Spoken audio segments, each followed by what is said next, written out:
You've been driving for a while and you feel like you've hit a plateau and you're just not improving anymore. You've upgraded your hardware, but you're still not able to be as fast as you would like. Well, guess what? I did that too, okay? I'm as guilty as you are. And that's exactly why Racine and myself created what we call the advanced way to learn.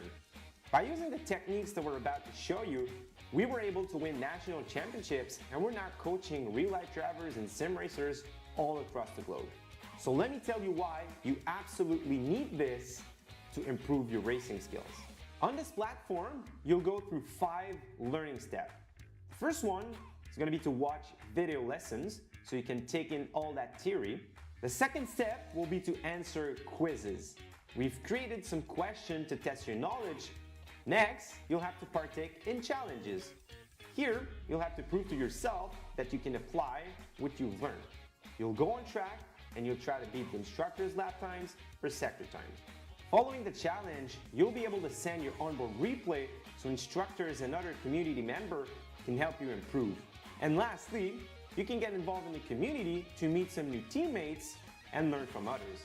This platform is a back and forth discussion between us, the instructor, and you, the students. If you're serious about becoming the best driver out there, this is the advanced way to learn.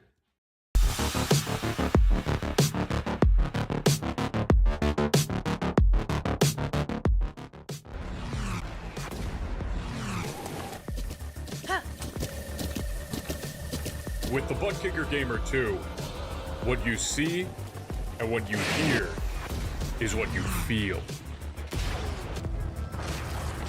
Butt Kicker. The future is feeling.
Here we go.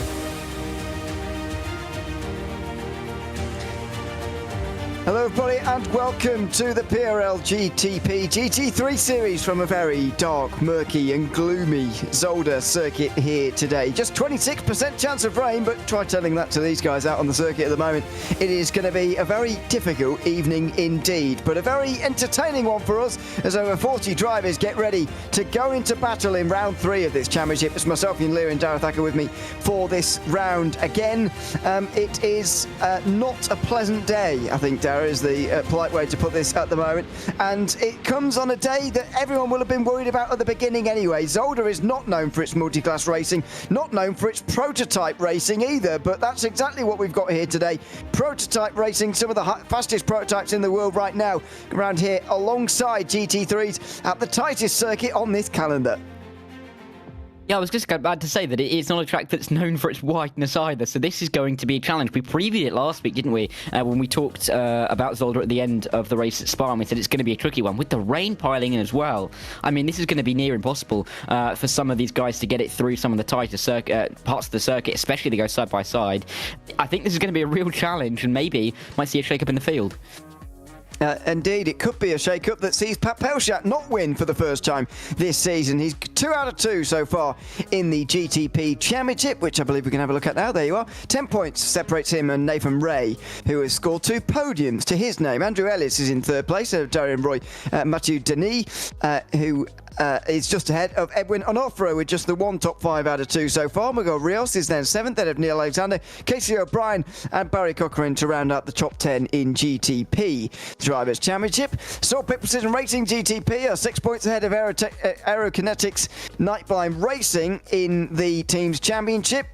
Parabola Kobo and Waterback Racing are just 5 points separated in the battle for 3rd place. Had a Parabola Azure, then it's SRTE in 6th place at Tech Sport Academy, Project 91, SimCity Racing and Fury Simsport, who round out the 10 teams in GTP. In GT3, it is Ken Copeland, who won last time out at Spa, who's leading the championship here as well. Brett Gardner just 8 points behind him with Jim Feliz in 3rd. It's Jake Cummings and Evan Henneman, all of whom have got 1 top 5 to their name, those last 3, and they've got themselves into the top 5 in the championship as a result. Adam Ostrich is in 6th place ahead of Matthew Maturo, with Mark Kalin, Eduardo Eguar and Marco Janssen rounding out the top 10. If you're wondering where the other race winner of the season is, Michael Brooks didn't finish. He's down in 19th. The team standings look like this, with Tech Sport Academy leading by 20 points ahead of Championship Racing Collective.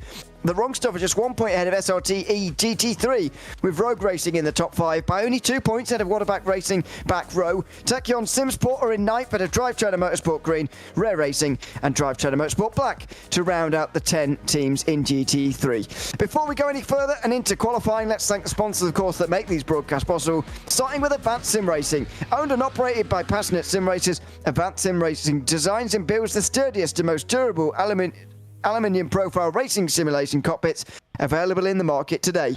All PRL members also get a 5% discount on AirStar products using the Precision 5 coupon code.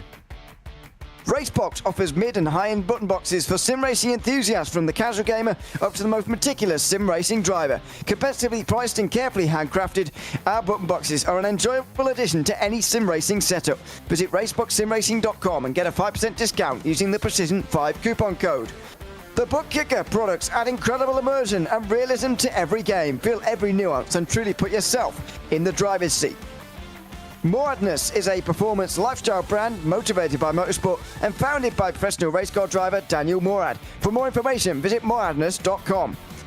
Mr. Hedge iRacing Photography. Capture your finest, proudest or simply worst moments from your hobby in up to 8K resolution. And great addition to any sim room.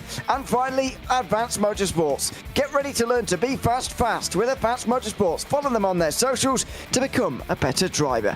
A big thanks to all of those sponsors who make these broadcasts possible 5 nights a week here on RaceSpotTV, as on the last of them we bring you GTP and GT3 Series action. An hour of racing to come after this qualifying session. It's currently Shane Larson who holds the pole position as things stand. Pole position 1 week ago was of course Pat Pelchat. It was Brandon Wilson 2 weeks ago who was able to take the pole position. Are we going to see a different pole sitter for the 3rd week in a row, I wonder? Well, maybe not in GT3. Michael Brooks currently holds that mantle, and I guess more than any other track on this calendar, qualifying is going to be super important, and every driver is surely going to realise that. Yeah, and it could be the most critical on the calendar, particularly with the conditions that we're seeing here. Getting that grid slot is going to enable you to kind of get away from the rest of the pack, not worry about the fighting, and be able to try and pick your way through the GT3s if you're in a GTP when they do come through. If you're in the GT3s, the further up the class you can get, by the time the GTPs get to the back of you, they'll be more split out as they have to, gap themselves out when they're overtaking the rest of the GT3s. So that'll be an advantage in itself as well. So I think we're going to see a bit of an exponential curve superb in terms of the advantage that you get from starting ever so further up the grid. And that was a great view on board with John Krauser there, although that wasn't a representative lap time. At the final chicane, the Jackie it's boxed in this circuit is not the tight chicane. Instead, it's the fast left-right, which is just called turn 10. They've not bothered with 11 for whatever reason. In fact, they've not bothered with a lot of the corners, and I can't really understand the naming. But anyway, that's besides the point. It is a very fast final chicane indeed, and especially in these GT3s where they'll have to lift off. In the GTPs, it's going to be pretty much like just a bend in the straight because of the downforce that they have, but in these GT3s it's going to be very, very tricky to deal with indeed. Just less than 5 minutes to go, and just look at how it's changing at the top of GTP and GT3 to be fair, but more GTP.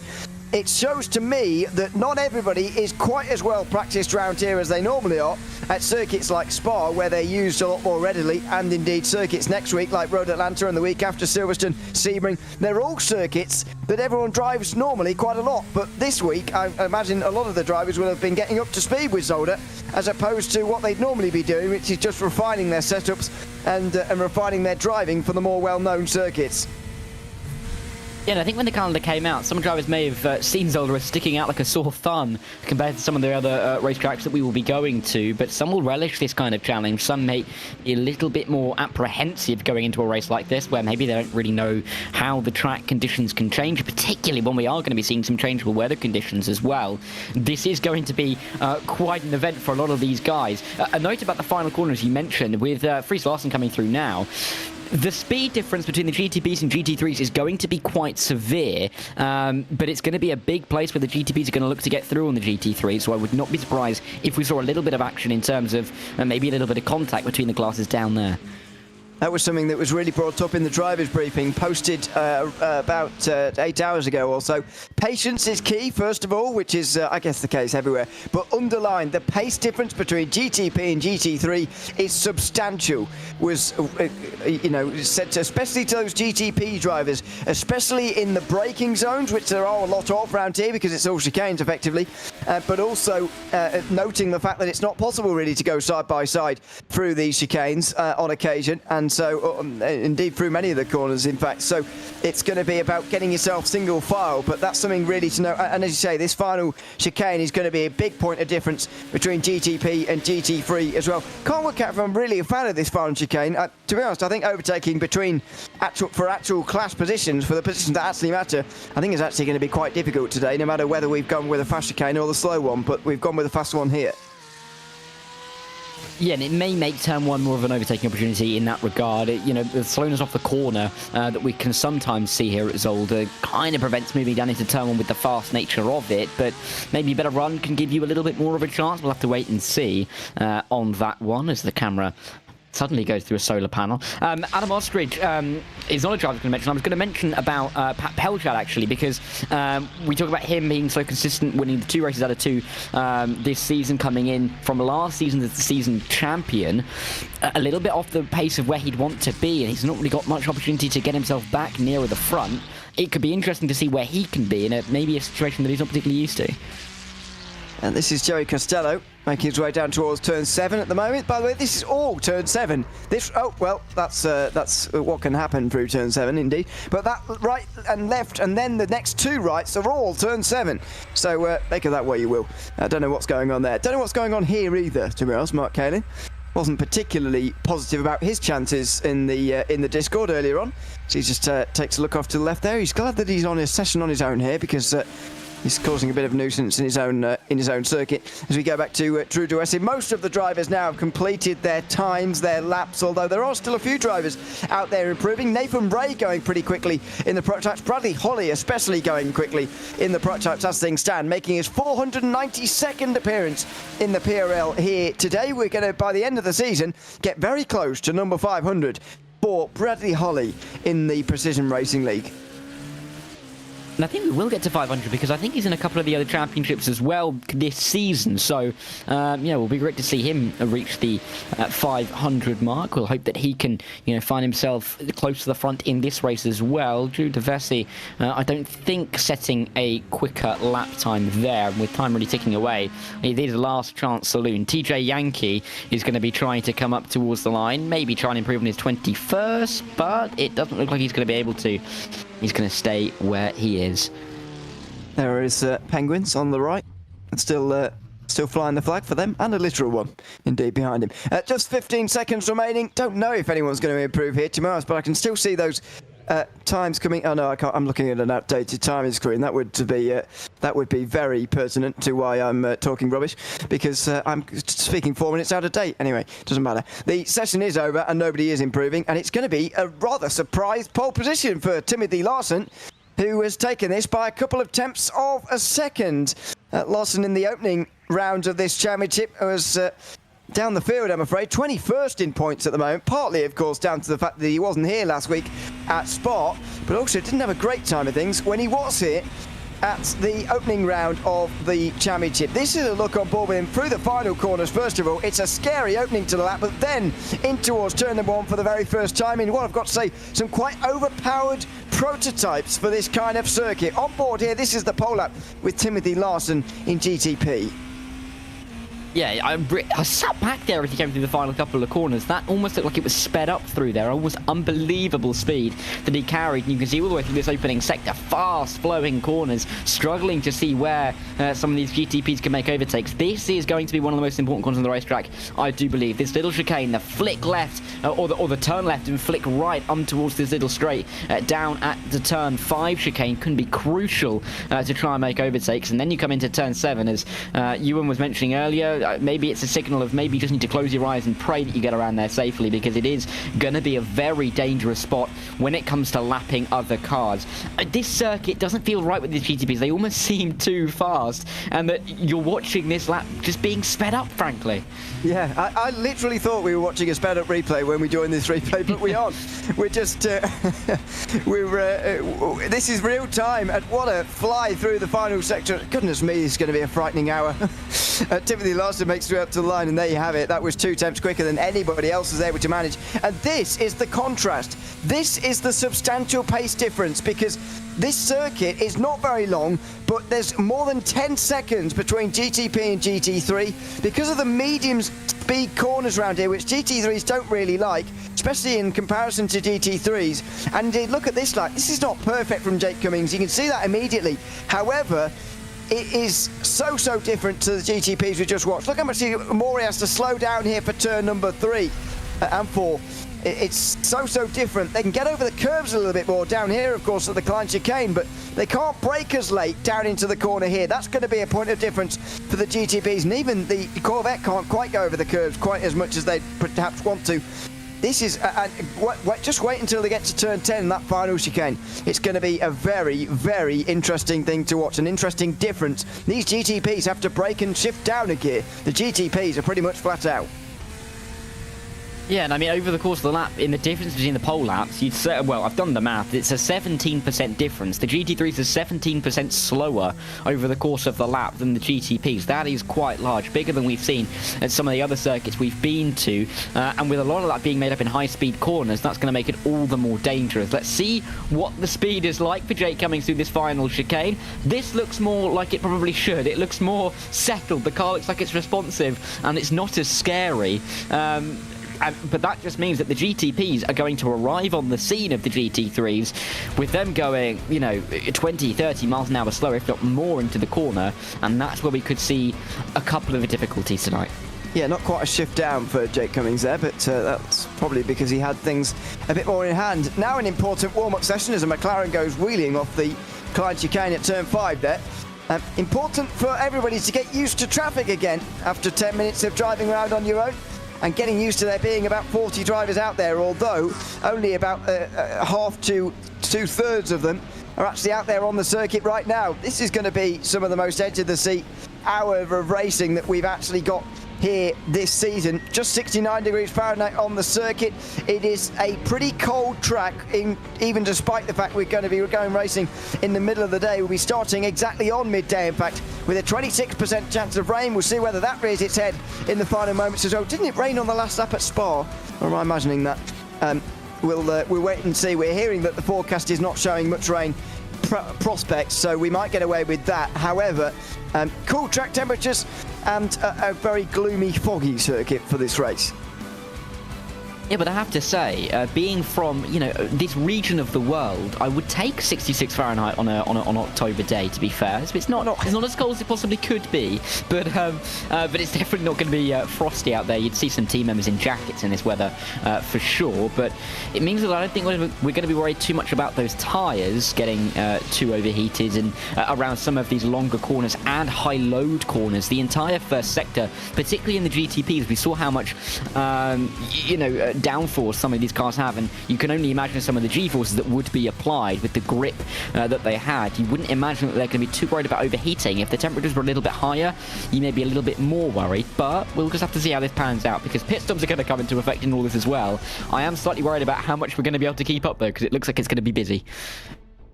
Indeed. Timothy Larson and Shane Larson will share the front row then, ahead of Brandon Wilson, who was on pole at Mosport, and Dave Menino, who's fourth.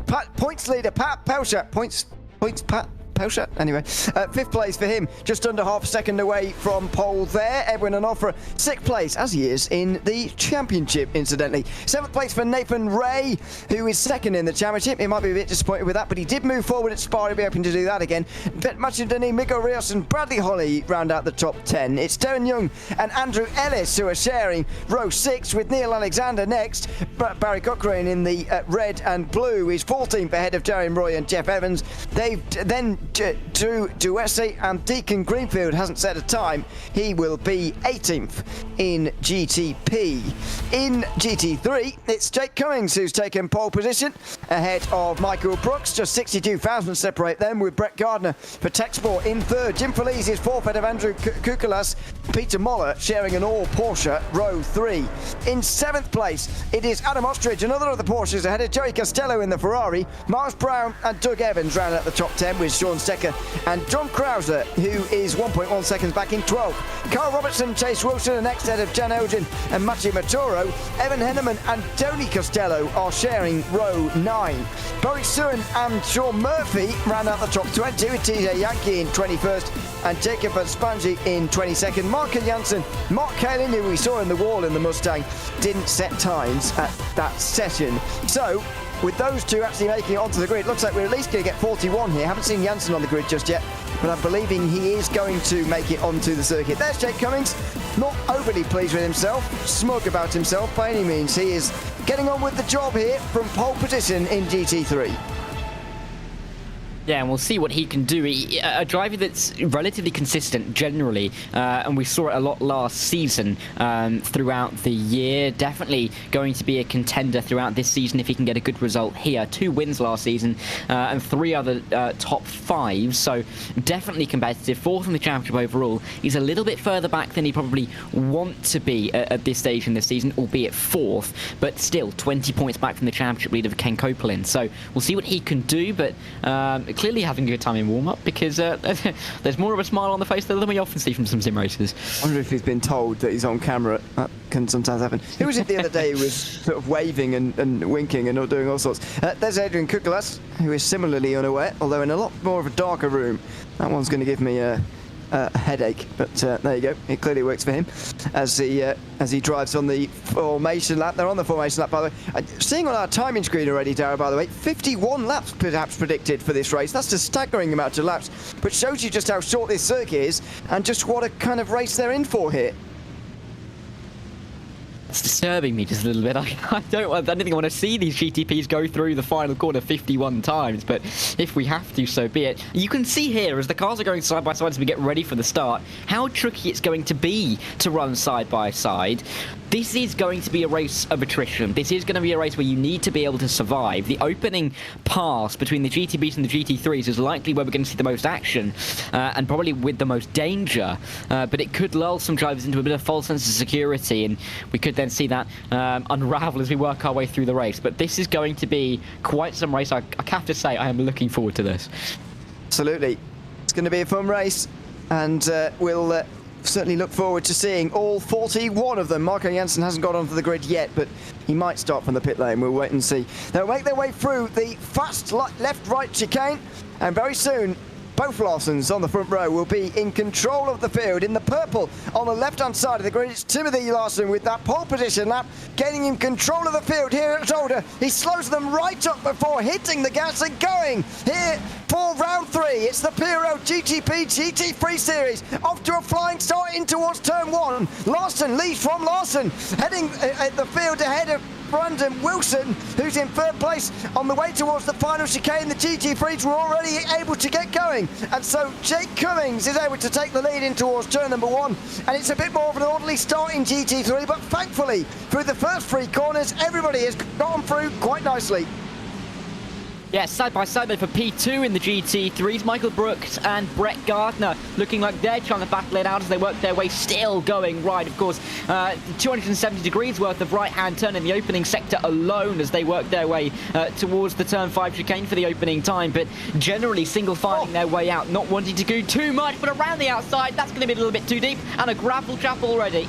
Disaster, I'm afraid, for Michael Brooks, who's surely going to have to slow down. It's side by side between Gardner and Feliz as well. These two are both up in the top 3 in the championship early on here, and it's a pretty big battle in towards turn 7. Feliz tucks in, and then it's going to be Adrian Kukalos. Adam Ostrich has got up into 6th, although I think he's just spun in the background. Or was that Peter Moller? It might have been Moller who spun in the background there out of turn 7, and he's in the wall here. Somebody is anyway, one of the Porsches. There he is. And out of the mist, here comes, I don't know who it is, but it's one of the Porsches, that's for sure. At the moment, we'll see, it is Peter Moller indeed, that took a while. There he is, making his way towards the pit lane, I would have thought, in short order. But out front, Timothy Larson leads by 1.7 seconds, followed by Shane Larson. Dave Menonose on his own. Brandon Wilson is the one who's holding up the field at the moment. Larson's got no one near him, but Wilson's got everybody crawling all over the back of him. There's the look at Edwin Onofre and Nathan Ray both trying to look through. They've both gotten through on Pat Pelchat, the points leader, who's dropped back early on here to 11th place. Yeah, must have had a problem somewhere. May have gone off the track at turn 5 or turn 7, but Pelchat not having the start he so desires. I also want to mention the fact that with Timothy Fries Larson up front and going at the pace he is, I don't think we're going to be seeing more than 2 laps before he catches the back of the GT3s, because he is gaining fast and the gap is already pretty severe. This is what happened to Peter Moller, all on his own, getting on the power, maybe a little bit too early. And that rear end going around and the front end not going to be pleased with him. Rather frosty temperatures, I would suggest, and there's another example. Tony Costello spinning at the very next corner. Certainly still called turn 7, but noses it in a very similar way indeed. There's Joey Costello, part of the SRT E team, another part of the SRT E team for Ferrari. Step inside the top 10 here. And this is going to be the part of the order where the GTPs will be worried about. Down the inside goes Chase Wilson here for a position in the top 10. Late on the brakes, and the McLaren holds the nicer line into turn 8 and is going to get through quite nicely there. So that's a change for the top 10. But surely this is all going to be blown apart, as you say, by traffic in a short while. Peter Moller is still running at the back, by the way. He's 55 seconds off the leader, who is doing 12 lap times. That means he's less than 20 seconds away already. Yeah, I'd say give it 2 minutes and we're going to already be seeing some lapping, which is incredible to think about considering that we're not even 3.5 minutes into this race yet. Still, the GT3s are going at it though through the opening sector. They're not going to give it up, I think. When we see the first passing of the GTP, it's going to be incredibly difficult for the GT3s to make overtakes among the class on track. They may pick up lots if there's any kind of incident, but this is prime time for them to try and work their way up the order, and in a battle for P10 this could be crucial. Pat Pelchat's making up places again, by the way. He mentioned he dropped to 11th. Well, he's back to 8th now. And there he is. There's clearly been something going on here because Macedoni's lost loads of time all of a sudden. And so are the others who he's overtaken. This is the next group on the road with Bradley Holly, Andrew Ellis and Devon Young. Sorry, this is the group behind them even, headed by Deacon Greenfield, who's making up places. Gets the cutback though, does Neil Alexander onto the outside in towards turn number 2. Can't go anywhere. Greenfield will get the position, and here through comes Jeff Evans on board with the Waterback Racing driver, and he's going to go through in the pink Acura with the inside in towards turn 4. It's going to be difficult to deny, although Neil Alexander will try and get the run on the exit here. Not going to be possible. And catching up behind there, you can see Darian Royd. So it's all changed here in GTP, but for, oh dear, for how much longer? Big spin right in front of them as Greenfield gets it wrong. Jeff Evans has to slow down and he gains 1 place and then loses 2. Yeah, that was a scary moment for everybody involved, and it's going to set a few of these guys back a little bit further than they'd want to.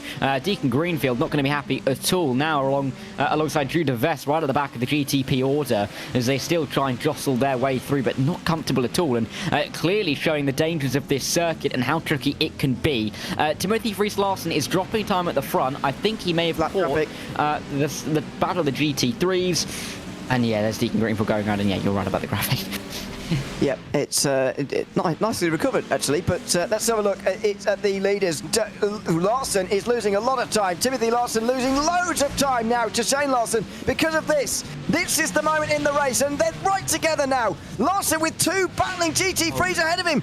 Doesn't know where to go, and why would you? Now he's going to skip to the right-hand side here on the way down through turn 6, then into 7, as Wilson overtakes Menadov in the background. Look at this.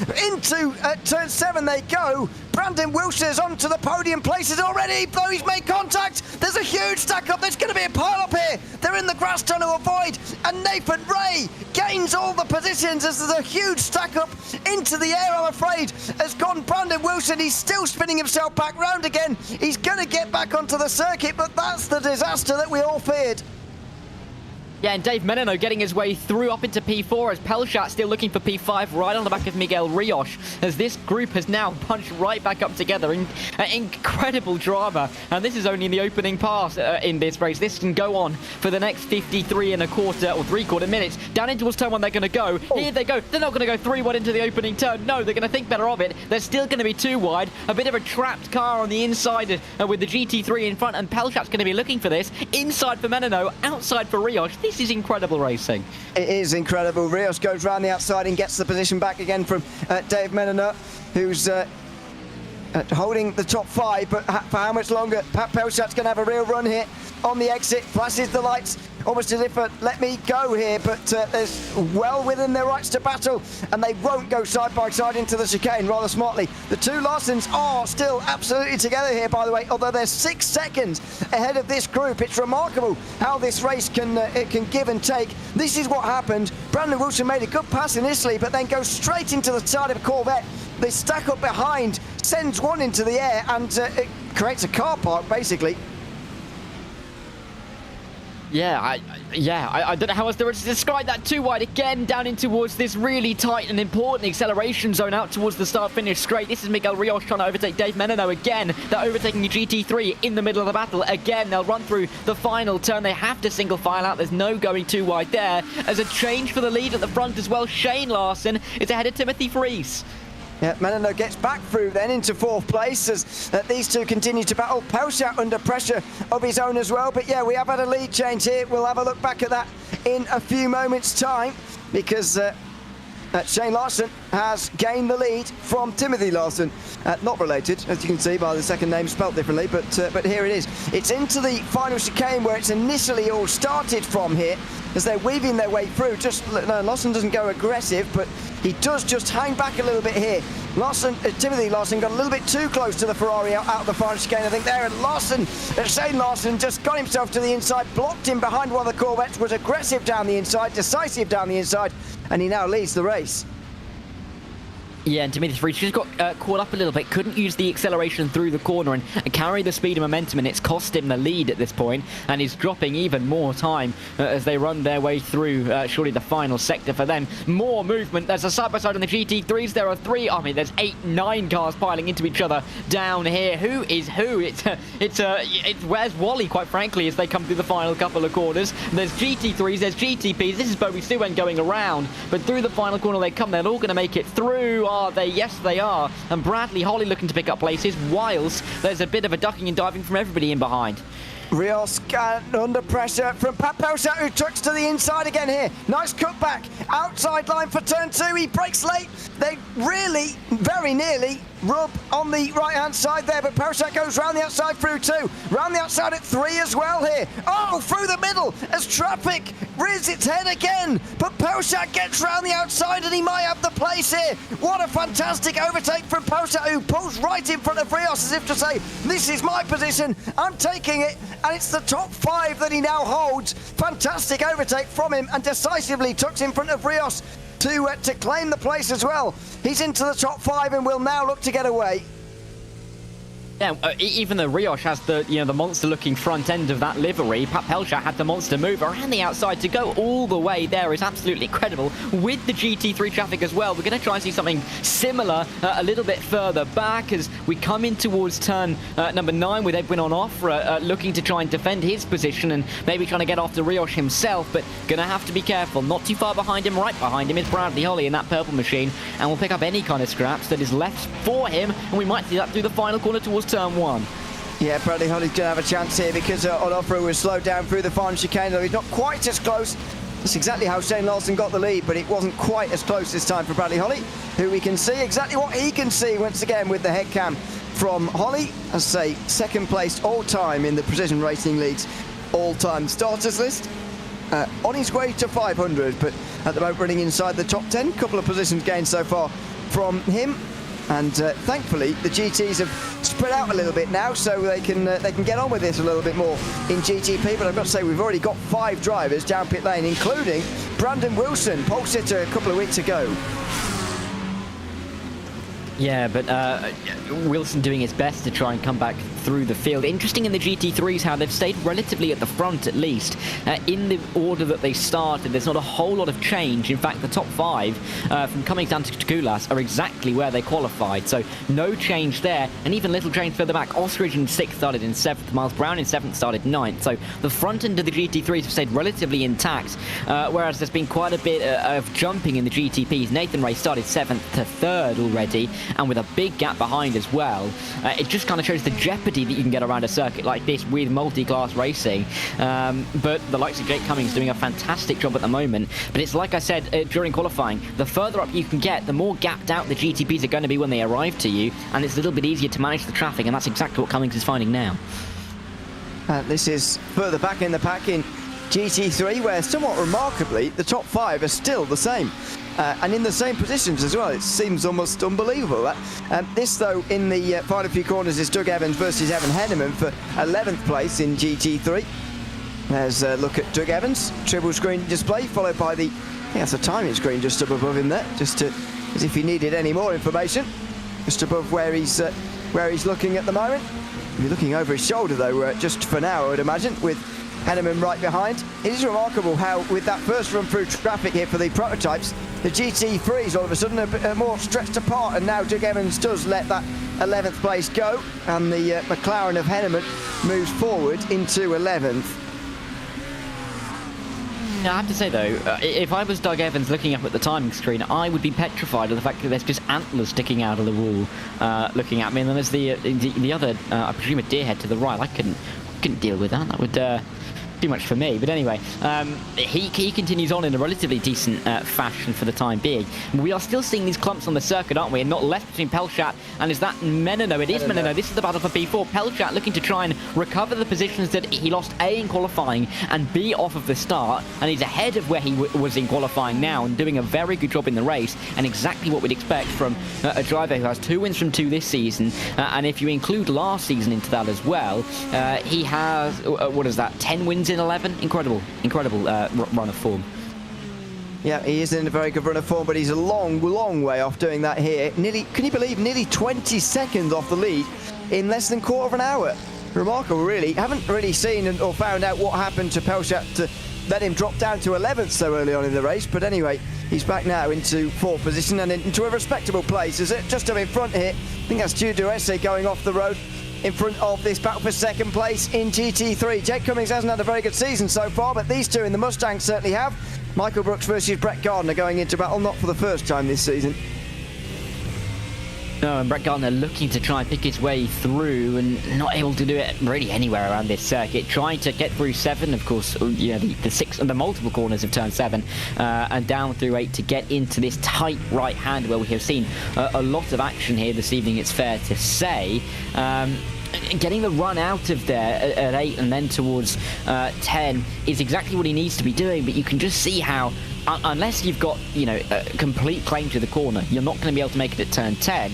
And then it's a bit of a short run to get to turn 1 where you could make the move. But again, it's fast-paced and Gardner can't pick his way through at the moment. And likely to be getting a little bit frustrated in that 151. Clearly got some good pace in that car and we can see it through the corners. He's just not able to use it, but he might be able to if he gets the up and under here. He gets the pressure onto Brooks, and now Gardner gets to the inside.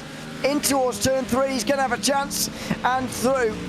That's, oh well, is he through? Good defence on the outside from Brooks, and he very nearly hangs on as one of the Porsches goes through almost seamlessly here. They're going to go side by side into a bit of a game of chicken now, into the Klein chicane. Are they going to make it through? Oh, they just about do. Here comes Jim Felice. He's going to get both of them in the McLaren. Look at this on the outside line. Jim Felice will say thank you very much for this, because he's going to be in second place very shortly. Michael Brooks tries to hang on again. He breaks too late. Here comes Gardner again to the inside. Oh, they make contact.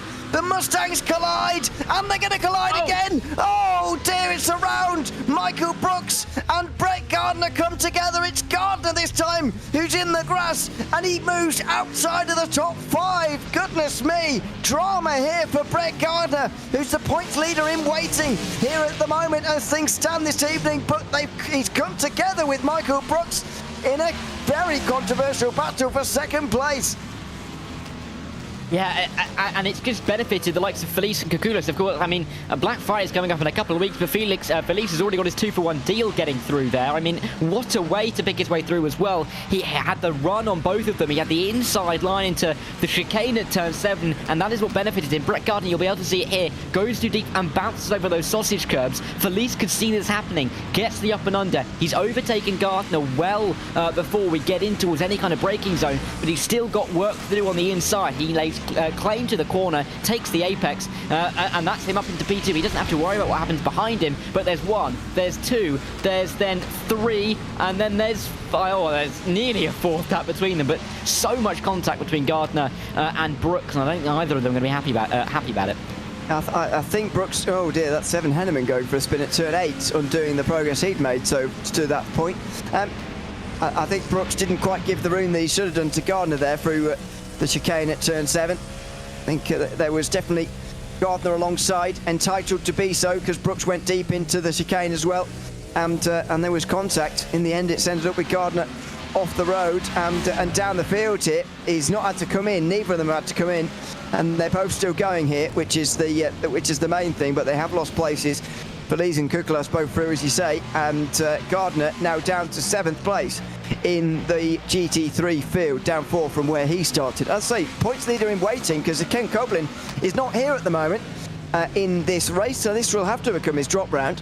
Jim Felice might be able to make up enough points to get ahead of Gardner. Of course, Brooks will be taking last week as his drop round after winning the opening round at Mosport, so it's all very up in the air, but unlike in GTP, there's really not been anyone to seize the championship early on here in GT3, and that's only continuing here in this race as Peter Moller begins his recovery drive. He makes his way up to 16th place with that overtake. Yeah, and worth noting on the points as well in the GTPs that Shane Larson is 14th coming into this race, Dimitri Friis Larson is 21st coming into this race, and then just in behind them, Nathan Ray Papelchat come in first and second. So clearly a bit of a difference there. And for the two Larsons, they're going to be very committed to getting these points. These will mean a lot to them and to any kind of championship aspirations that they have. Between Nathan Ray and Papelchat, it's more of a battle between themselves for a championship lead coming out here, although Papelchat would be losing points, he would still leave Zolder as the championship leader. But I mean, we've still got a long way to go. The fact that we've had this much action and we're not even a third of the way through the race tells you that this is still going to be a slog for the drivers, and they've got to keep focused, as difficult as that may sound. All three manufacturers represented in the podium places of GTP at the moment, and 4 of the GT3 manufacturers represented in the top 4 right now as well. It's a very, very diverse field indeed we have in the PRL this season as we get up towards 1/3 of a way through this race. I just wonder at what point people will be starting to think about pit stops. Normally at bigger circuits, you'd be thinking, where are the clumps of traffic? Where can I gain or lose time if I come out in or get out of in the pit stop phase? But actually, this circuit is so busy with cars now, with nearly 40 of them still going round and round and round. I don't really see a window for anybody to pit into and avoid traffic. No, I mean, this is a small circuit. I mean, you're going to have so many cars going around at the moment. We're looking at, you know, upwards of 39 cars still on the circuit. If you average that out, I mean, you've got 1.5 seconds between each car on average around the track. I mean, that is absolutely nothing. And if you're a GTP, you know, there's no point thinking about strategy in terms of an overcut or an undercut, because you're going to come out into some traffic. You don't exactly know where or how much you're going to come through. Maybe if you're approaching a bit of a clump of GT3s, you might want to come into the pit lane and maybe save on that, but you then don't know if you're going to come out in another clump of GT3s. There is no guessing, but you do know that you're going to find yourself having to overtake traffic every single lap. If you've got a lap where, if you're a GTP, you've not lapped a GT3, then, I mean, you should get some lottery numbers, because frankly, that's nearly impossible tonight. It is going to be pretty impossible. This is Mark Kalin on the back of this train, by the way. Started from the very back of the GT3 field. He's made up some places so far. I'll tell you how many of them. 10 places so far in this race. That's the biggest gainer of anybody in the race so far. To go up 10. That's 10 class positions, by the way, rather than overall, in which he's gained even more. So fair play to him early on in this race. As we have a look at him now into the final chicane. The fast final chicane in the Mustang. Very planted car, of course. Great sounding. One of the newer ones to the iRacing service. And let's one of the GTPs get down his inside on the way in towards turn number 1 here. And just watch that battle for 11th play out ahead of him as Rios and Medano go side by side. Rios breaks later into turn 7, and he looks like he has 5th place there with that brief shot. Yeah, and another one on the inside, actually, that is worth mentioning is Mark Kalin, who is in P12. Of course, Kalin started in P23. I think he's the biggest mover of anybody at the moment, so he's doing a great job, and good to get a little update on him. But he's currently in, well, I say a little bit on his own, but he's got a car not too far in front of the car, not too far behind, but relatively calm in terms of what we've seen, and exactly what we're seeing here. Here's Carl Robertson looking for the move down in towards what I believe is turn number 8, and indeed it is. And Carl Robertson taking P9 and trying to push on, and a little bit of clean air to push into, but let's see how long that lasts. Yeah, indeed. Oh dear, this is Brooks retaking places. Kukalas, oh, contact! And for the second battle in a row, Michael Brooks involved in a little bit of contact, this time into turn 1. Kukalas tries to respond by going down the inside at turn 2, but that's another little bit of drama in a pretty drama-filled race now for Michael Brooks. There's a look of Adrian Kukalas. He doesn't seem too annoyed by this, although there's a shake of a head. Maybe not exactly pleased to be overtaken in such an aggressive fashion, but not raging at that move by any means from Michael Brooks, who's now up to 3rd. But here comes Kukalas. Good run out the Klein chicane point. Will he have to go defensive on the way towards turn 7? Will the Porsche even go for something on the brakes? No, it would be rather brave to do that, and he decides to stay behind for now. A quick glance up at maybe a screen midway through turn 7 there, which is impressive from Kukalas, but I think he'll be happy to be where he is at the moment. I mean, he wasn't fighting with Brooks before the incident, and I don't think he'll be too fussed about Brooks going back up the road, especially with so much time on the clock. If we only had 7 minutes left, he may defend that position a little bit harder, but he might end up gaining himself a little bit of race time just by letting him through, and maybe using him as a bit of a maybe he's a bit of a battering ram when it comes up to Jim Felice. Maybe not physically, but if Michael Brooks can push Jim Felice a little bit wide and get him offline, Kukalas may be able to make the move as well. So that could be something in the back of the 917's mind. But, I mean, at the same time, if you're Kukalas, there's a podium up for grabs here, and you're definitely going to be going for it. There's no doubt about that. Yep, there is. We're still a long way to go. We're not even halfway through this race, of course, although it is very spread out already. Mentioned this at Mosport, where I think by the end there was only 3 drivers on the overall leading lap. Yeah, there was only 3. Pat Posher, Nathan Ray and Brandon Wilson all on the lead lap at Mosport. It feels like one of those races again here as well, where we could have very few on the lead lap by the very end. This is a battle for one of the higher positions, but they're already over 30 seconds back here from the leader. At the front of this group, it's Miguel Rios effectively in 5th place, then Dave Menonot, then Edwin Onofre, who's right in front of this driver we're following on with, Bradley Holly, who's got a skeleton behind him with hair. In towards turn number 1 he goes, and can't make his move just for the moment, but just shows how far these guys are off the lead. Nearly 40 seconds in 25 minutes. Yeah, they're more than half a lap off the lead. I mean, if this kind of pace differential is to be continued, they will be a lap down by the end. But there is a bit of a clump here. From Miguel Rios down to Bradley Holly here, 5th, 6th, 7th and 8th. There's only about 3 seconds, so it is a tight little train. And Edwin Onofre is the first target for Bradley Holly. He bounces his way through turn 5. Looks nice and calm for the time being. This battle could really heat up if we see the battle between Ryoshi and Menino come to blows, and it's going to bring in these two as well, and then it's going to be a really tight battle. But you can see Menino getting caught up through turn 7. We're still in turn 7 as we get through this left-hander, and all of a sudden there's 3 cars, about half a second, and maybe moves to be made for Bradley Holly. Yeah, Holly didn't want to go down the inside there, but he was just lapping one of the Porsches, I think.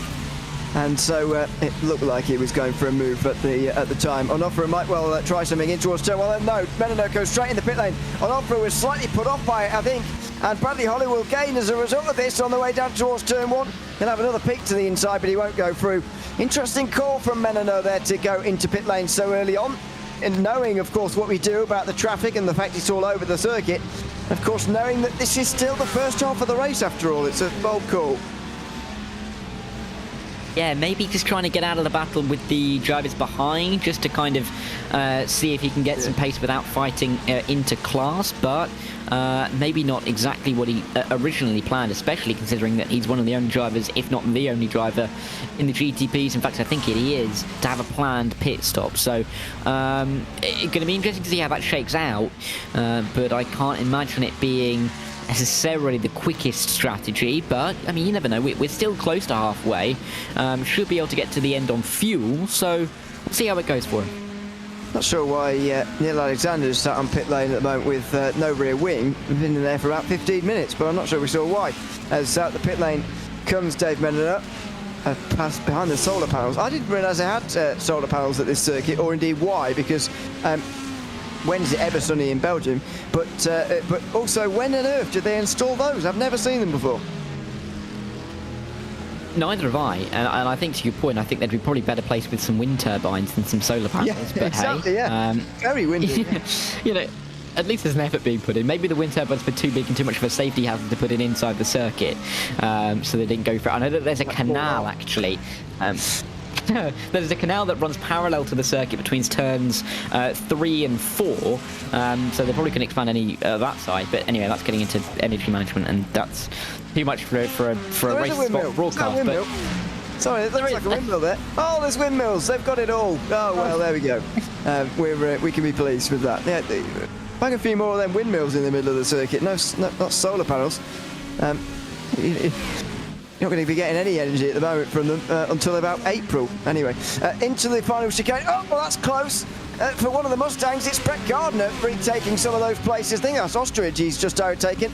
It is indeed Adam Ostrich, who's back to where he started now in this race, back to 7th place in GT3. Pretty brave from Gardner, who's making his way back through the field again, driving with a little bit of rage in his eyes, I would imagine, after that incident that I don't think was really his fault in towards the turn 7 complex. Oh, it's all gone on down here. What has happened? Bradley Holly's involved, I think, in gaining the places. Now, who's involved in losing them? It looks, it's unsure to me. It's Shane Larson, the leader. Shane Larson, it's Bradley Holly's gaining places from pit stops. Apologies, that's the other side of the circuit. This is Shane Larson, who's gone off, and it's been a quite big crash down at turn 7. We'll get a replay of that in a few moments' time, but his lead is cut still remains though at 3.5 seconds. Yeah, we only came to that as well as they emerged the wrong way behind the trees. Let's see through. Oh, what are you doing? Oh, the GT3s, by the way. Circuit. Yeah, the GT3s, by the way, just to add to this, by the way, was told to stay on their line at the start of the day. Stay on your line, be predictable. That was not staying on your line or being predictable, I'm afraid, for the McLaren. No, and I don't think Shane Larson's going to be overly pleased. Lucky to still be in the lead and lucky to seemingly escape without damage. That's Pat Pelchat in the inset. This is what, oh my word, Shane Larson saw. And there was no getting out of that for our race leader. But back to the live pictures, Pat Pelchat going for the move. He's not going to make it around the outside again, is he? Oh, a little bit of a wiggle for Nathan Ray. He's losing a little bit of grip and a little bit of time. And through goes Pat Pelchat. He overtakes his championship rival and is up into the podium places for the first time today. I think there was contact there, which put Ray really off course on the way towards turn 3 as we go back to pit lane with one of the GTPs. This is Bradley Holly, and Mathieu Denis will be following him in at the moment. There's Holly making his way into into pit lane. It was Tony Costello, by the way, the McLaren driver, who's lost his rear right tyre now as a result of all those goings on.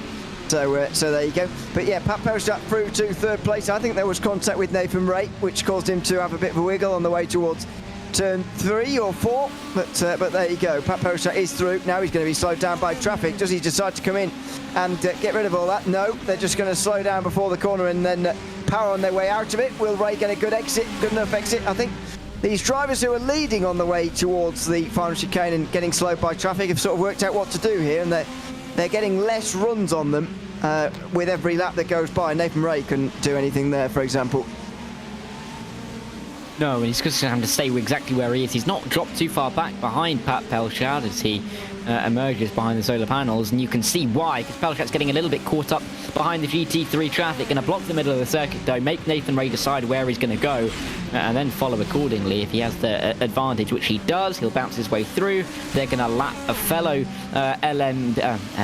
GTP, and they'll make their way to turn 7 with Pat Pelchat still in P3. But I think Pelchat would rather get a little bit further up the road from his championship rival than he already is. He's going to dive to the inside, and they both get through, but that wasn't looking too nice. But with the sun poking out, starting to poke out, those solar panels might actually get some work in. We'll wait and see on that. We won't hold our breath. Through the turn 9 kink they go. And that 29 minutes remaining in this race, and into the pit lane. I was wondering when there was going to be stops here. In the pit lane comes Nathan Ray now. The lead overall, Shane Larson is only now just under 2 seconds ahead of Timothy Larson. I wonder whether there is a bit of damage here for the race leader, or whether he's been slightly knocked off course mentally by that incident on the way towards turn 7 there, because he is being caught now, and that's going to be a concern for him. It is, but there may have been a little incident for Shane Larson where he dropped a couple of seconds, maybe going wide, or there was a bit of contact with the GT3, because he was getting that time back up again. Doesn't seem like it's a consistent pace disadvantage that he has, as we're seeing more side by side. This is Brett Gardner, driving with the anger as well as his car, quite frankly, at the moment, looking for P5 around the outside of Miles Brown. Will get it at turn 1, will control the inside at turn 2, and will now try and push on towards Adrian Kukulas, the gap between himself and Michael Brooks, down at about 6 seconds. Of course, they were the two drivers that came to blows at turn 7. Will be interesting to see if they reconvene their battle at some point towards the end of the race, but that's Brett Gardner's target, as he's now into the top 5 again. Yeah, certainly is. Might well be able to go further than that, indeed, as we go on board with the Corvette here of Miles Brown. And the 222 working his way over the rise and then back down again in towards turn number 7. Through the rather awkward chicane, I would describe it, up over the curves, etc. And then back out the other side for these two, as Pat Pelchat comes in. The championship leader in GTP is in as the leaders get together. Surely one of these two has got to come in. Either Larson to... I'm saying that, they've got the same last name. Either Shane Larson to repair his damage and stem the tide here, or Timothy Larson to get out of the traffic, try and get ahead in the pit stops. Yeah, for Timothy Freese Larson, he will know that Shane Larson is a little bit more vulnerable than he has been all the way through the race. Is he going to try something different? Is he going to try and do the opposite of whatever Shane does here? Let's see as they come in towards the final corner into the pit lane. They both come. So there's a no split strategy, and I'm surprised by that. As Timothy Freese Larson, I thought he was going to try and make an overtake there. I think it's better of it, or just isn't able to, or he was caught out himself by the pace of Shane. But I am very surprised at the fact that Timothy hasn't tried to do something different to Shane here.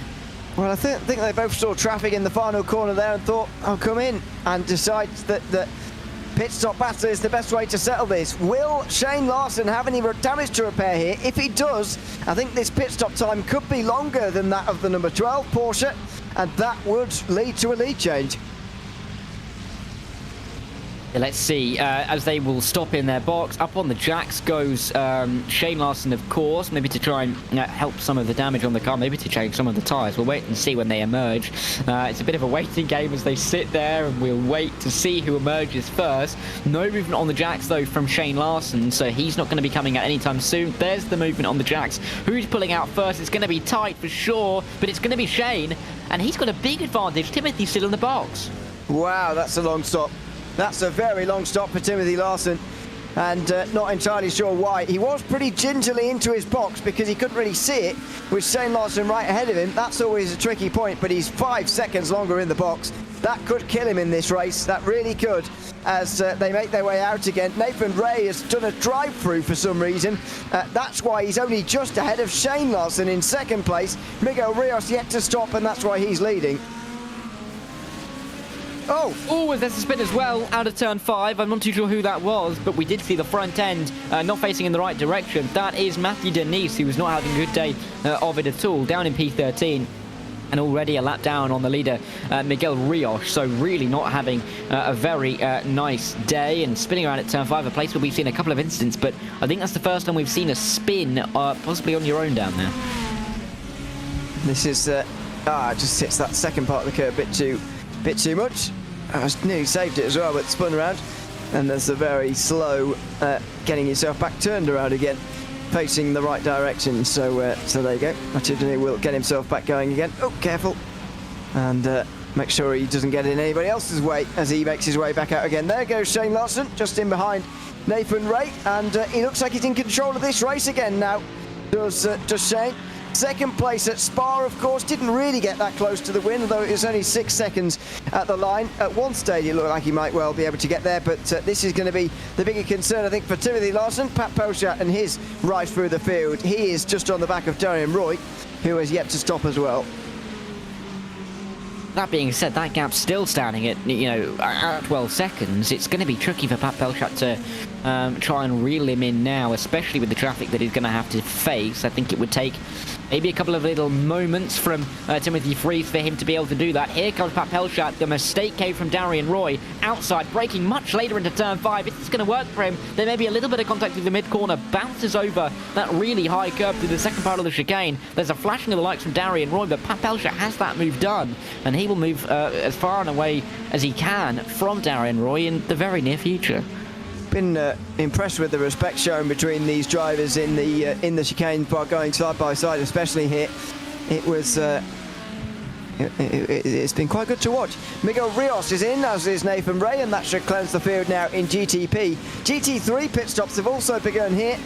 We've had Jake Cummings in. He now leads by 12 seconds over Michael Brooks. Brett Gardner has also been in. He's only 5 or so seconds behind, 4 seconds behind Michael Brooks. I wonder whether Gardner and Brooks are going to come together again before the end of the race. Well, they are. They do look like they're going to be maybe finding each other and coming together. They have done already. If by contact we're talking about coming together, but of course they look like they may get into each other's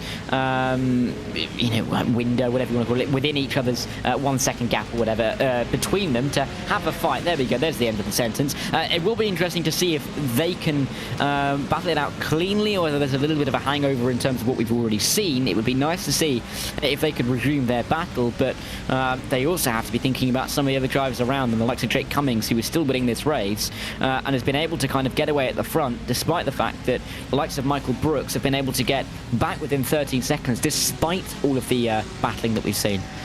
As Jim Felice, this should allow Cummings back in the lead, and there he goes in the red and black Corvette on the right hand side. Felice should be second though, and you can just about see him in the background, getting himself back out onto pit lane. Oh dear, one of the Porsches making their way out again, very nearly into his path, but anyway, it's Jake Cummings back in the lead, and pretty much all the pit stops now complete.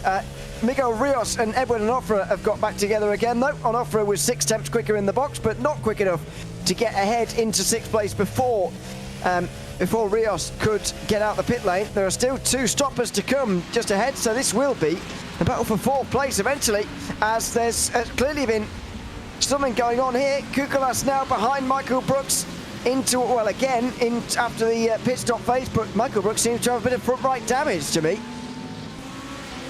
Yeah, maybe he does, and there's a flashing of the lights as well. Brooks not happy about something and taking a bit of a defensive line, inside line through this sweeping left hand. And before we get into turn 7, there's contact. Brooks is around, and Brooks will say that was a late move, but Kukulas wanted to make it. He's up into P3, and Michael Brooks again facing the wrong way down at turn 7.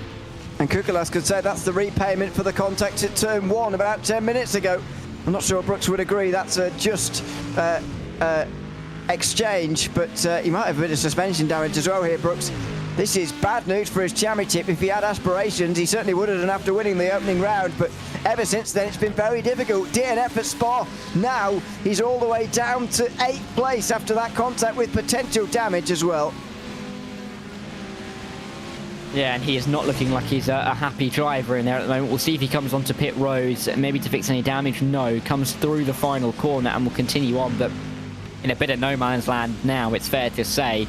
Was running with Adrian Kukulas, who is now in 3rd, but you'll be able to see on the tower, he's down in 8th now, and a little ways off the back of Kyle Robertson. Try get any further up the field. This is Kukulas. This is and how... this is what happened. Yeah, so this is how he ended up behind in the first place. If that Corvette was not in there, then he would have been ahead anyway, I think. Brooks comes on the scene pretty late on and gets down the inside here. So this is telling the full story of how it all happened. Brooks got up the inside through 3 and then decisively into 4. Kukulas knew that if he didn't get the move done quickly, he would have spent a long time behind him, and so he tried to do it in towards turn 7. Now, I think he was already alongside from the view we got initially here. I think he was already alongside. Brooks was pretty furious with the Corvette for not getting out of the way, but then again, he didn't do it for Kukulas. He didn't do it for Brooks either, so I guess it's fair game. Here goes Kukulas down the inside. He's alongside, and there's a bit of contact. In fact, it's very slight contact for the consequences that Brooks has suffered, but I do think Kukulas was alongside. And the Corvette was slowing up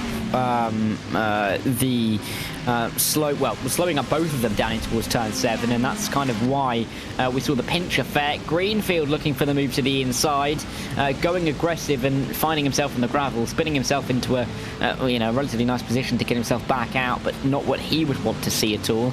And this will happen to Mark Kalin. I was saying how well he was doing earlier, gaining all those positions, and then he's gaining a little bit of the barrier to his front left as well.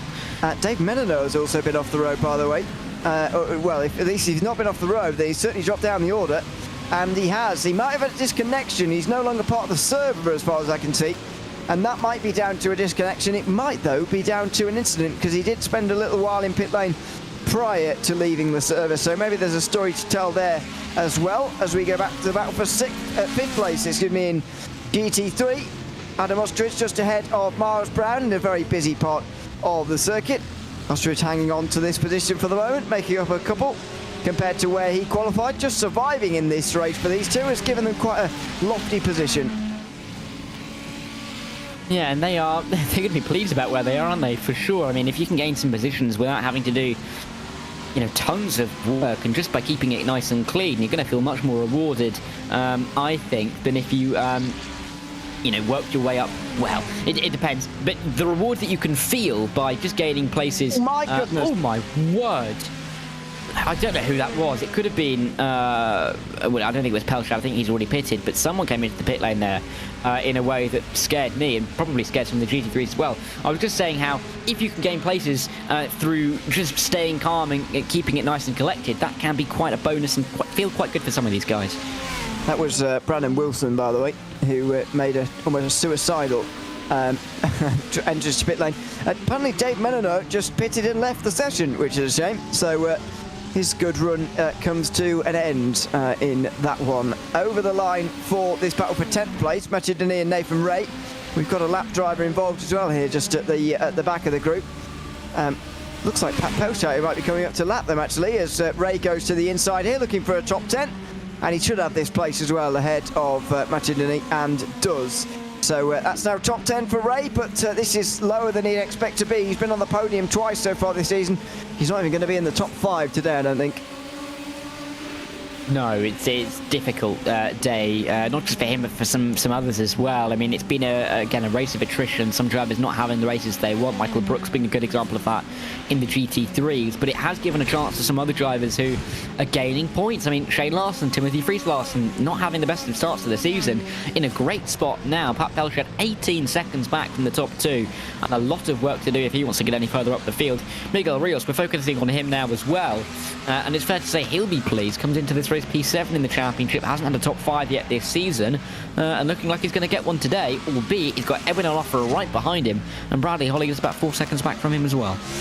Yep, it's not set in stone at all. Are we going to have more finishing on the lead lap here than we did at Mosport? We've got 7 on there at the moment. Andrew Ellis is 1 minute and 8 behind with still 15 minutes to go, and slightly concerned about this battle as well. They're over 50 seconds behind Shane Larson, which could mean we go back to the 3 drivers on the lead lap at the end of this race as well, but let's wait and see on that front. Been just as chaotic as we'd expected here at Zolder. Not a circuit for multi-class racing, not a circuit for prototype driving, I wouldn't argue, but that's what we've got exactly here today, and these drivers will be very glad, I think, to see the back of this event. Yeah, I think they'll be looking forward to next week, that's for sure. I mean, this has been a very specific circuit. There's no doubt about it. It was probably the most out there circuit on the calendar, but for all of these guys, I think they're going to be heavily looking forward to the fact that we're going to Road Atlanta. Well, I say heavily looking forward to Road Atlanta. That's still not going to be fun in these cars with the multi-class racing.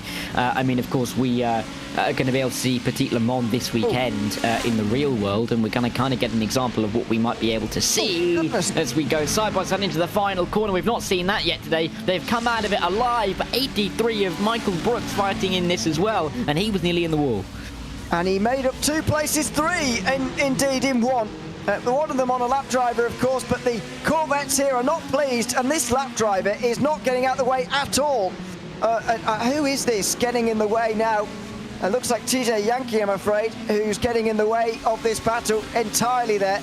He ran side by... I can't understand why he ran side by side with Adam Ostrich through the final chicane. I mean, we haven't seen battles for position go side by side through that final chicane, but he's a lap driver and still went side by side with him. It helped Michael Brooks gain those 2 positions on the 2 Corvettes, and now he's into 6th.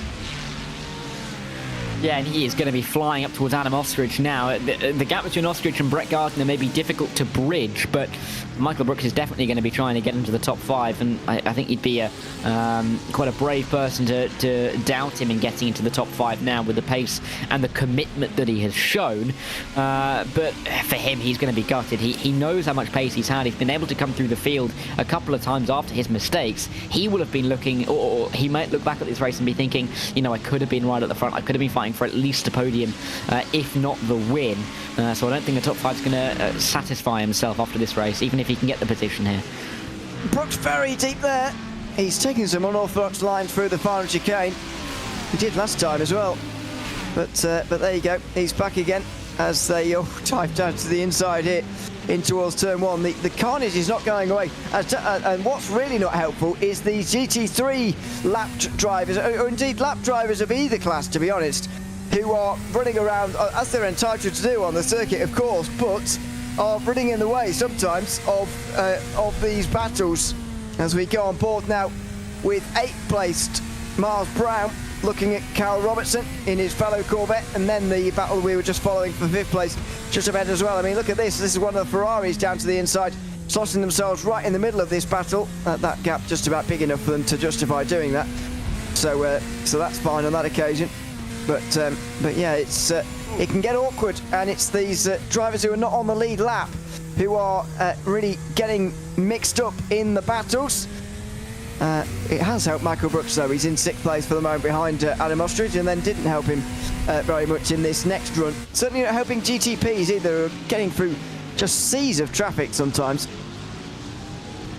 Yeah, I mean, there's just no end in sight for them, is there? It's just been a case of getting through the traffic. I mean, you can have as much pace as you want to at this circuit, quite frankly, but it's about, you know, if anybody's been able to practice the lines to get past the GT3s, we've definitely seen a bit of a learning curve from some of the GTPs throughout this race. Here's Michael Brooks outside line of Adam Ostrich. That's going to close up before they get towards the corner, but with the tighter line of the number 96, it might give Michael Brooks a bit of a look through this opening sector, and Ostrich all over the road, just shoveling the car from right to left and getting it turned in quick enough to keep ahead of Michael Brooks at the moment. But clearly Brooks is applying the pressure, and Ostrich is feeling it right now. Certainly is. This is Michael Brooks applying pressure in the final 10 minutes of a race, and it's very difficult to resist this. In towards the Clyde chicane, he's going to go for it. Ostrich brakes very late and flies into the corner. He'll be okay on the other side, but he's not going to have a very good run. Then in towards turn number 7, where he's had run-ins with others here, Michael Brooks. He's not going to be the instigator of a move himself here. on the way down to this chicane, so he stays behind just for the moment. But interesting opening salvo there in this battle with just over 10 minutes remaining. Ostrich hanging on for all he's worth to this top 5. Yeah, he's just going to be trying to defend all to the end of this race. That's all he can do. He's not going to be catching Brett Gardner. And if he does, that's because Gardner and Kukulas have come together, which is an innate possibility considering how close they are right now. But for Adam Ostrich, job number 1 is to defend from Michael Brooks. However hard that might seem, Brooks getting a fantastic run through the final couple of corners. You can see how much more speed he carried. Not enough to have a go down into turn 1, and it looks like Ostrich is safe for the time being. Brooks is going to be growing increasingly frustrated if he can't get this move done soon. Yeah, a little bit, but I think he's going to see this as his end game for the race, really. With 10 minutes to go, he's going to realise, I think, that unless there's incidents ahead for Kukulas and Gardner, who are battling themselves, he's not going to catch them in 10 minutes, so he might as well take his time and get this move done properly. And especially through that opening sector, he seems very strong indeed through the medium to higher speed corners of this circuit. Now Brooks looks to the outside. He's not alongside again here. Ostrich doesn't even have to break that late this time round for him to stay ahead, but Brooks gets the run anyway. Despite Ostrich's decent run, Brooks has got a better one. They very nearly touch under the bridge. Here they go into turn 7. Brooks is on the inside. Oh dear, he's got that all wrong. He outbrakes himself. He barrels across the curb. He goes across the gravel. And Ostrich is going to lose out as a result. Brooks will have to give the place up. And here comes the Corvette as well of Carl Robertson, along with Miles Brown, who you can just see in the background too. A disaster for Michael Brooks as he goes down to 7th place. I would have thought that Michael Brooks would have tried to stay a little bit closer to Adam Ostrich had he realised that Carl Robertson was there. I'm not too sure he was aware that the number 23 was directly behind them after that little bit of fighting, but it now means that there's double the work for Brooks to do, as he almost looks like he tries to get through into the final corner, up and under of Carl Robertson there. Robertson will defend, but this gives Ostrich a little bit of breathing room and might give him a lap or two to breathe before the battle resumes. You can see Brooks, he got onto that inside sausage curb and it bounced him across the road right in front of Ostrich. Lucky that they didn't have contact there. It is a little bit, but I think the fact that he went over the curb is sort of incidental in the fact that he wasn't going to make the corner anyway. I don't think he would have found the gravel, but he certainly wouldn't have given Ostrich any room on the outside as he was entitled to. So it's unfortunate for Brooks there, but he's of his own doing, I'm afraid, there on the brakes, and he needs to just regather himself now and get back up into the top 5. It's about damage limitation for Michael Brooks today. It's not been the kind of vintage performance that we saw from him at Mosport, where he was excellent, but it's damage limitation for him today as Deacon Greenfield gets going rather slowly here. A couple of Corvettes right behind, looking to work their way through, one of which is the leader, Shane Larson. That was a very nifty looking move indeed to get through on 2 lapped GTPs, and he needs to because his lead is decreasing. Yeah, Timothy Freese, that longer pit stop, is that paying off now? Deacon Greenfield, ooh, that is not the line through turn 5, and for a brief moment there was missing far much more of the car than you really need to be on the car to go racing here at Zolder. For Carl Robertson, this battle is going to intensify. Brooks is clearly keen. He was keen down into turn 7, which led to the mistake. He's going to want to get past Robertson soon because he can see Adam Ostrich. That's definitely his target. He thought he had the move for just a split second when they made their way into the chicane. It didn't end up coming up well for him, but he knows that he has the pace to do it. He knows that he can do it because he's made the moves already. I think he's going to get a little bit forceful here if he can't get past soon, and Robertson's going to know that. Oh dear, weaving around on the straight here for one of the GTPs, getting through to the inside, diving to the inside. I think that is Shane Larson, isn't it? Getting through on the way into the Klein chicane. That's not going to help Ostrich at all, who doesn't get a very good run. Carl Robertson will close in, and the three will be absolutely locked together. Will they? No. They'll be split up by one of the Cadillacs in between them. That's Andrew Ellis, who's the first driver 1 lap down. And there in the purple is Timothy Larson getting through. He's going to get through on these in one fell swoop, which will be helpful for him, but he is starting to run out of time now with 6 minutes to go, as are all of these guys, to be fair, to make their overtakes. Yeah, I mean, this race has almost gone at a snail's pace and flown by at the same time. We've seen so much action, but at the same time, with all the action that we've seen for the drivers, they'll look up at the time and think, oh my word, we've only got a few minutes left. That's close. That's not the line. Brooks has messed up the final corner, it's fair to say, and he won't have the run at Kyle Robertson down in towards turn 1, and it's a big let-off for those two in front. In fact, Robertson's going for Ostrich into the opening 90 left.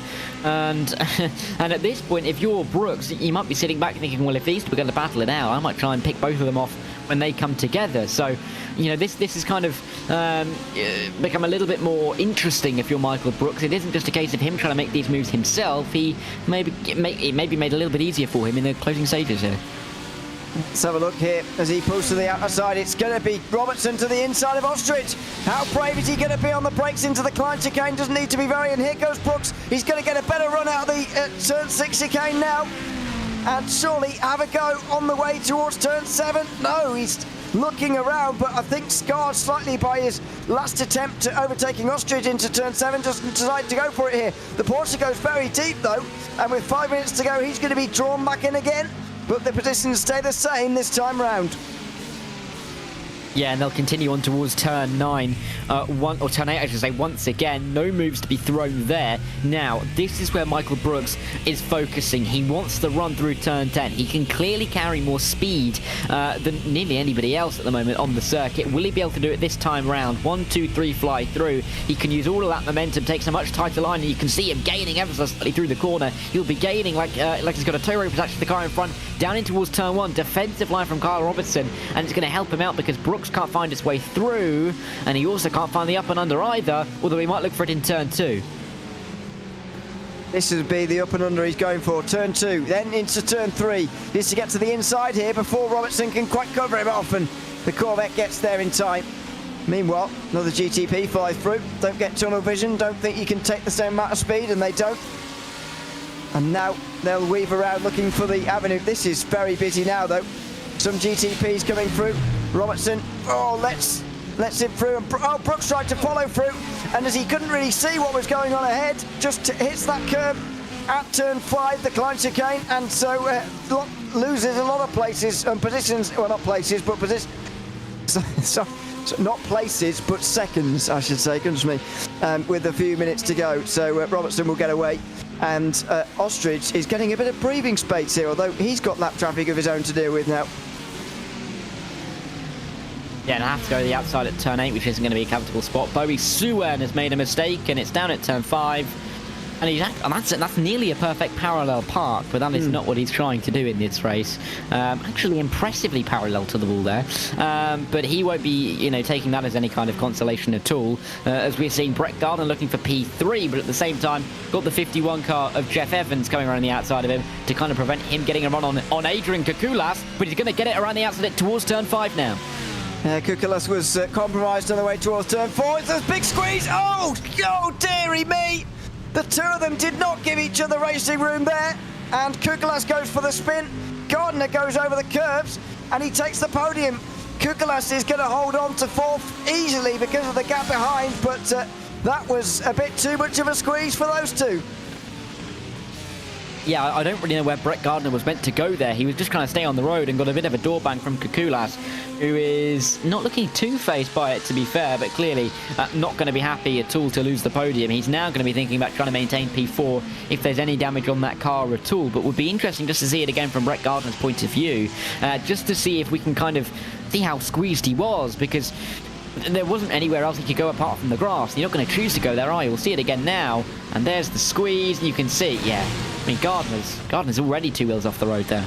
I agree with you, yeah. I think Gardner is not going to have too much of a case to answer there, because he, as you say, was squeezed really by Kukulas, but Gardner's had to come in. Gardner may have hit the instant limit with that, and we'll see if he stops in his box if it's damaged or whether it's the instant limit, but I suspect it's the latter. Even if he had pretty terrible damage at this stage in the race, he'd just soldier on for the last 90 seconds, but that will drop him now out of podium contention. What a bizarre race in GT3. Ken Copeland's not here. Brett Gardner's miles behind now as a result of this late problem. Jim Feliz, who's 3rd in the championship, is on the podium here. Jake Cummings is 4th, is in the lead, but goodness me, for some of the bigger names like Brooks and Gardner and Copeland, They're all nowhere near the front. Yeah, for Kyle Robertson, he's all of a sudden up into P4 as well, so good stuff for the 23 car. For Michael Brooks, he's trying to get past Adam Ostrich again. He's maybe having a couple of flashbacks if he makes the move up into turn 7, but not the run he so desires to make it this time around. But he's only going to have one more chance, maybe two if he's lucky, to make this move stick for P5. All of a sudden it's for P5, not P6. Which may be, again, a slight consolation, especially with Brett Gardner going down the field. But, I mean, another shout out to make is Jim Felice in P2. I think we've barely mentioned his name. He's just been quietly going about his business, which is why he's up in second and avoiding all the trouble. And that's where the 22nd has really come from between himself and Kukulas, because Kukulas has been in the grass at least twice in this race, and that's really where that majority of the gap has come. Oh, and in comes Brooks. Last lap pit stop for Michael Brooks. Well, this could be anything from one lap splash of fuel to an incident limit drive-through. But Michael Brooks, the round 1 winner, is having continued problems here in the PRL GTP GT3 Series. A DNF last week at Spa and a troubled race here in the other famous Belgian circuit, Zolder. The checkered flag meanwhile waves. Shane Larson looks like he's going to hang on here at the end, and he does. As time elapses, pretty much immediately he crosses the line to take his first race win of the season, and the first race win by not Pat Pelchat, who still manages himself to finish on the podium. Meanwhile, Jake Cummings, who's 4th in the GT3 Drivers' Championship coming into today, is not only going to get his first podium of the season, he's going to get his first win as well for Tech Sport Academy. He weaves over the line. Now he can smile for good. He is the race winner in GT3 in a chaotic third round of the championship. Yeah, and what a win for him. A driver who's very consistent all the time. We know he's going to be there or thereabouts in every single race, but getting another win, his consistency is being rewarded. 2 by 2 out of the final meaningful corner on the racetrack here, as they will run up towards the line. Now, this is the battle between Ostrich and Robertson, but I think Robertson's going to hold this one out a little bit offline through the final couple of corners, but Ostrich not going to be able to get the run, and in the end, Robertson 4th, and he'll be ecstatic with that, I'm sure. Rios held on from an offer there as well for 4th place overall in that battle. It was all going on at the same time. And there you go, they can pat each other on the back for a job well done there in the battles. It was Shane Larson who took the win by 4.2 seconds in the end, headed Timothy Larson, the pole sitter. Pat Pelchat on the podium again, but 3rd this time, headed Bego Rios.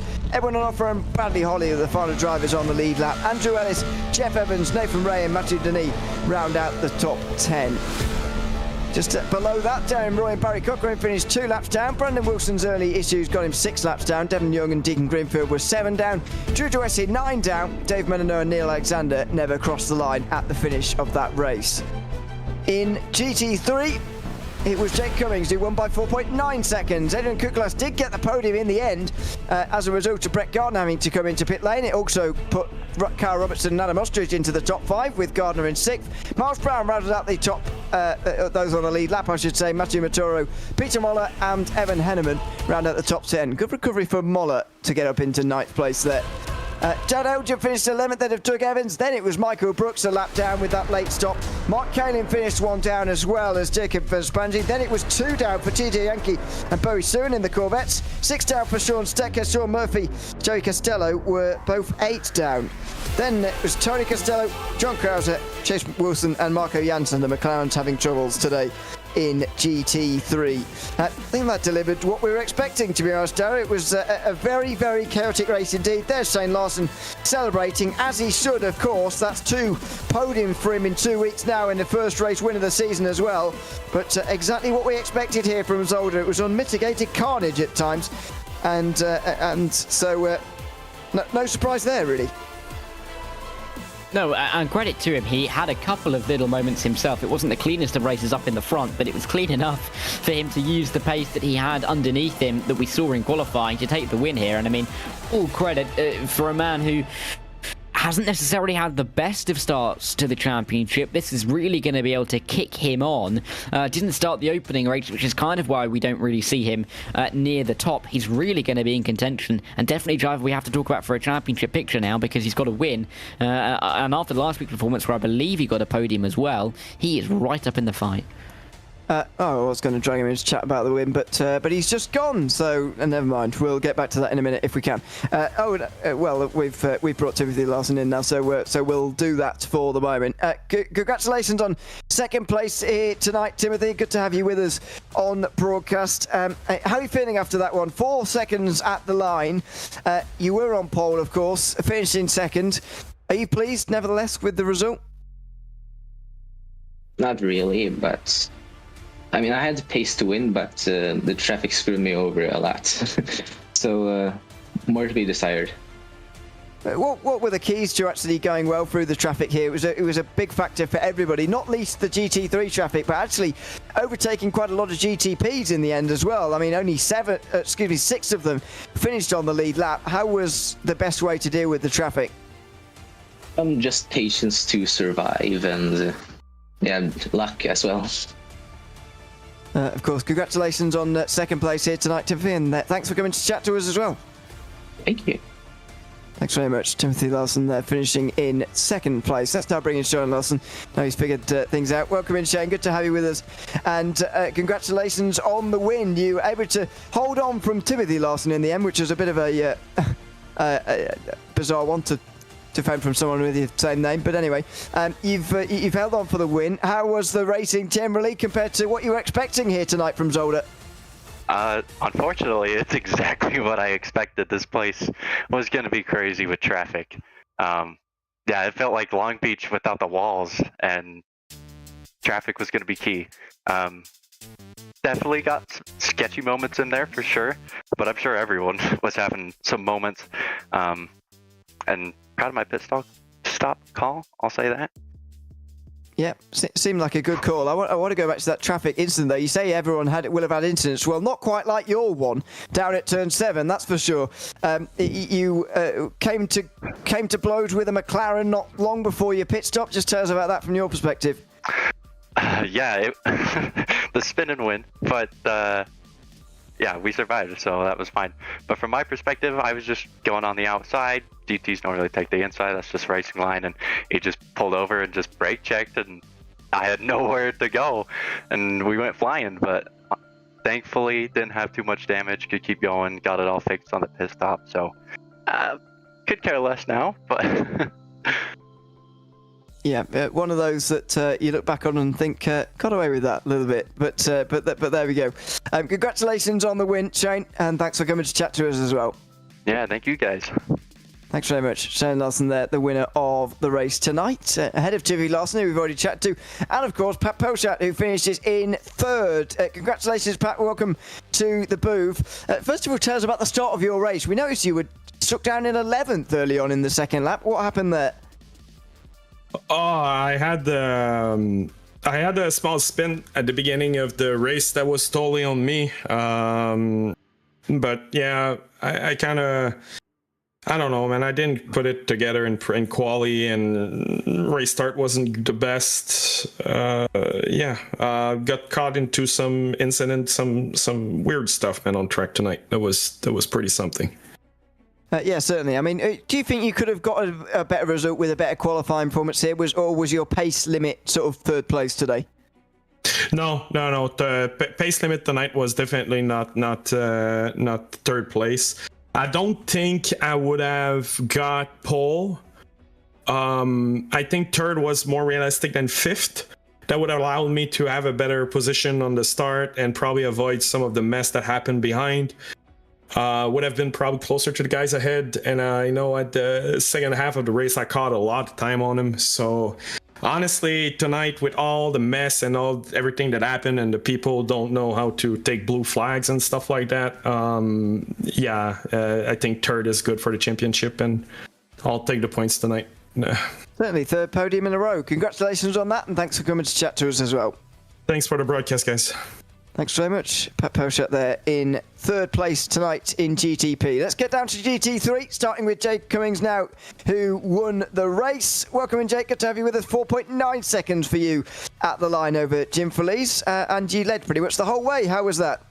Yeah, honestly, really surprising. I bought this track this morning, or honestly this afternoon. I think it must have been around 2 o'clock Eastern time. So, I mean, man, it was a really weird track, but also fun. I enjoyed learning. It wasn't expecting to do well here at all. I was expecting to be in the mid pack, but we pulled that lap out of nowhere in qualifying. I think my teammate Brett had some issues on his fast lap that would have gotten him pole, and then that would have changed the whole race. But I got lucky, and then I actually got a slowdown before we even started the race. Technically, it was right at the last corner while we were side by side, trying to make sure I gave him enough room. But I managed to hold him off and clear it just in time. And then once I still had the lead, and when GTP traffic was coming through, it kind of built that gap, and you're able to be a little more comfortable. So, yeah, like I said, really surprising, but really, really good, definitely. All the more impressive that you had the speed you did in terms of only just buying the circuit. I mean, how much have you heard about this circuit before you bought it, and what could you expect from it by just knowing about Zolder without having driven it? Oh man, I haven't heard much. I mean, I've heard people say it's really tight, and yeah, it definitely is. It kind of has street circuit vibes in a lot of areas. Honestly, I'm not even sure if multi-class racing even happens here, but that was really tricky. I think luckily being the GT3 leader, the GTPs are a little nicer to you just by default, which helps out. But yeah, I was told it was very tight, very fun, and really quirky with all those back-to-back chicanes, and it's crazy how much you can cut some of them. So yeah, I sounded like a fun track. Never had a reason to buy it up until today, so just learning it and all that stuff. But yeah, I mean, from what we've seen, it was obviously really, really good. Yeah, I'm to your point, I'm not quite sure there is any multi-class racing here in real life, but there we go. Maybe they'll look this as a trial run. Anyway, congratulations on the win tonight, Jake, and thanks for coming to chat to us as well. Thank you guys for everything you do. Have a good night. Thanks very much, Jake Cummings there, the winner tonight in GT3. Ahead of Jim Feliz, who finished in second. Welcome in, Jim. Good to have you with us as well. Second place for you. It seemed quiet from our end for your race after you'd gotten past Gardner and Brooks, who subsequently took each other off just as you'd slipped through. Tell us a little bit about that battle that got you into second place. Yeah, definitely, excited with that result. I think first multi-class podium, so that was great. And yeah, it was a pretty aggressive start to the race. I think it was fun to watch, kind of sitting in fourth there. And you never want to wish ill will towards your competitors, but I was kind of thinking, be here, try to stay at the front, and maybe I'll be here to pick up the pieces if things go wrong. And sure enough, they both kind of ended up taking each other out, and I was able to benefit from that. So yeah, quiet race after that though, and good to just kind of come home in second. You've been steadily improving your position throughout the races so far this season. Your trajectory is going upwards. Do you think we're going to be seeing you winning a race before the end in these final 6 rounds?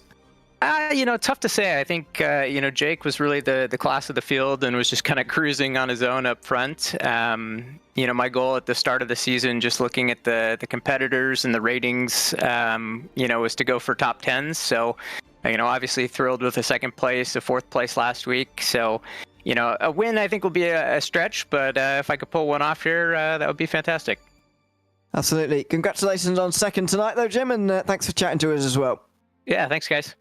Thanks very much. Jim Feliz there, second place tonight in GT3. Doesn't look like we're going to get Adrian Kukulas, I'm afraid, into the booth, but he finishes third in GT3 at the end of proceedings tonight. Next up, it's Road Atlanta. Join us again from about 8:30 Eastern, probably close to 9 to be honest, Eastern, in 1 week's time, when we're back again at the end of another PRL week here on RaceSpotTV. But this brings to the end week 3 of PRL Season 4 here on RaceSpotTV. We'll be back with Sunday Night Cup Series racing, of course, once again on RaceSpotTV, so make sure you join myself for that one again. But for now, I've been Ewan Leary alongside Darrell Thacker and Hugo Louise is behind the cameras. Until we see you again for the PRL GTP GT3 Series next time out at Road Atlanta in 1 week's time, it's goodbye for now.